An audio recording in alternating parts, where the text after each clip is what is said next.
Mga kaso po ng forest fire sa Pangasinan, malaki pa ring hamon dahil sa climate change. Ayon yan sa DNR Penro Pangasinan. Para sa detalye ng balitang yan, kasama natin Idol Joanna De Vera. 104.7 IFM Report.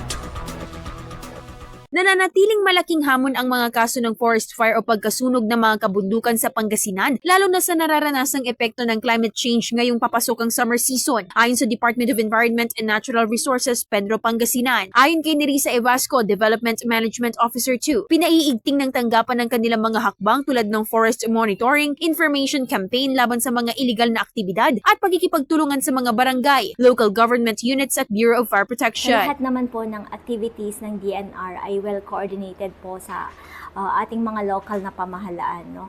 Actually, last March 9, 2026, nagkaroon kami ng multi-stakeholders meeting kung saan inimbitahan po namin ang aming mga stakeholders, kabilang na dito yung mga iba't ibang kinatawan ng LGUs ng Pangasinan, kung saan sa nasabing meeting inilahad namin at iprinesenta ang aming mga programa, mga proyekto, mga activities na nakapaloob po sa aming work and financial plan. So layunin po nito na mas lalong mapagtibay ang kanilang suporta at partisipasyon tungo sa mas epektibong pangangalaga at pamamahala ng ating likas na yaman.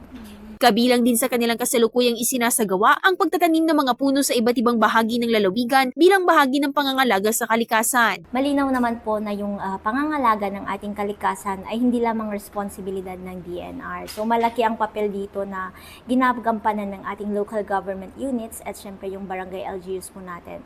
Binigyang diin ni Evasco na ang pangangalaga sa kalikasan ay hindi lamang responsibilidad ng ahensya kundi ng bawat isa sa komunidad upang higit pang mapagtibay ang proteksyon nito para sa susunod na henerasyon. Kasama mula rito sa IFM Dagupan, ito si Idol Joanna De Vera, Tatak IFM. IFM News. IFM News. IFM News.